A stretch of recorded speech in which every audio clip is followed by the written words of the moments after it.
Football খেলে বাড়ি ফিরেছিল 14 বছরের কিশোর। তারপর স্নান করে হঠাৎই শুরু হলো অসহ্য যন্ত্রণা, কান ফাটানো আর্তনাদ, আর কিছু বুঝে ওঠার আগেই নিভে গেল প্রাণ।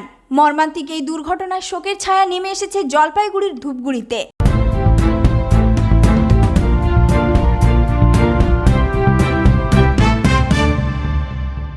মৃত কিশোরের নাম হিমাদ্রি দাস সরকার। স্থানীয় সূত্রে জানা গিয়েছে, ধূপগুড়ি ব্লকের ডাউকিমারির বাসিন্দা হিমাদ্রি দুপুরে বাড়ির পাশে ডাউকিমারির স্কুলের মাঠে ফুটবল খেলতে গিয়েছিল। পরিবারের দাবি, খেলার সময় জোরে এসে একটি ফুটবল তার বুকে আঘাত করে। প্রথমে ব্যথা অনুভব করলেও বিষয়টি তেমন গুরুতর বলে মনে হয়নি।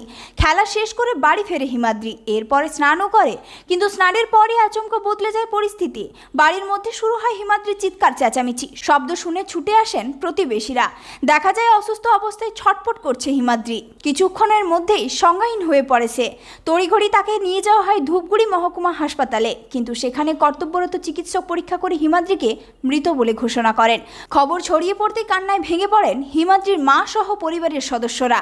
ছোট থেকেই খেলাধুলার প্রতি বিশেষ আগ্রহ ছিল হিমাদ্রির। ডাউকিমারি হাই স্কুলের মাঠ থেকে বারুনির মাঠ, এলাকার বিভিন্ন মাঠে নিয়মিত ফুটবল খেলত সে। ফুটবল ছিল তার অন্যতম প্রিয় খেলা। প্রতিবেশী মিঠুন সরকার জানান, দুপুর 2টো নাগাদ মাঠে খেলতে গিয়েছিল হিমাদ্রি। খেলা শেষে বাড়ি ফিরে স্নান করার পরই আচমকায় অসুস্থ হয়ে পড়ে হিমাদ্রি।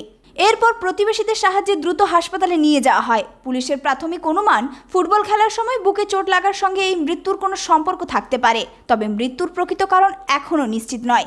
দেহ ময়নাতদন্তের জন্য জলপাইগুড়ি জেলা হাসপাতালে পাঠানো হয়। ময়নাতদন্তের রিপোর্ট হাতে আসার পরই মৃত্যুর আসল কারণ স্পষ্ট হবে বলে পুলিশ সূত্রে জানা গিয়েছে।